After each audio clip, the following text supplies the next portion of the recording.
Gisaulog karong adlaw ang kapistahan sa Our Lady of Lourdes ug Birhen sa Lourdes nga natunong usab sa World Day of the Sick. Diin gipahigayon ni Archbishop Jose Palma ang healing mass. Ani ang report.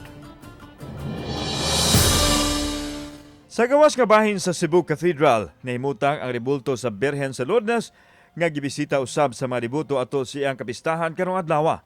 Samtang sa sulod sa Cathedral, gisaulog ang Santos nga Misa pahinungod sa kapistahan sa mahal nga Birhen nga maoy mga masa pag-ampo sa mga tawo ngadto sa iyang anak nga si Jesus. Kini ilabi na sa mga masakiton nga mahatagan og kaayuhan ug kahupayan sa ilang balatian. Natunong karong adlaw ang World Day of the Sick. Matud ni Archbishop Jose Palma nga dili lang kaayuhan sa lawas kun dili lakip na sa kalag ang pag-ampo ilabi na nining panahona nga nasinati ang dakong pagsuway sa pandemic ug sa katalagman sa kinaayahan. We need the grace of God. We need the strength that comes from the Lord.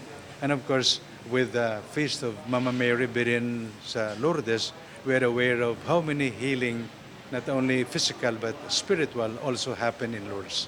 Samtang giampo sa Arsobispo nga hingpit nang makaringkawas ang nasud sa COVID pinaagi usab sa paghimo sa mga pamaagi nga mapanalipdan ang kaugalingon pinaagi sa bakuna.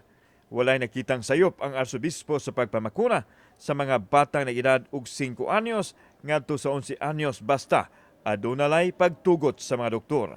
The law is the domain of the government.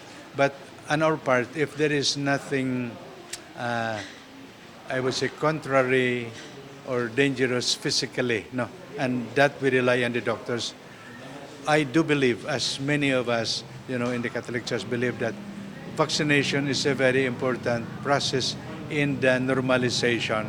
Kauban si Clover Lumayag, ako si Alan Domingo. Balitang Bisdak.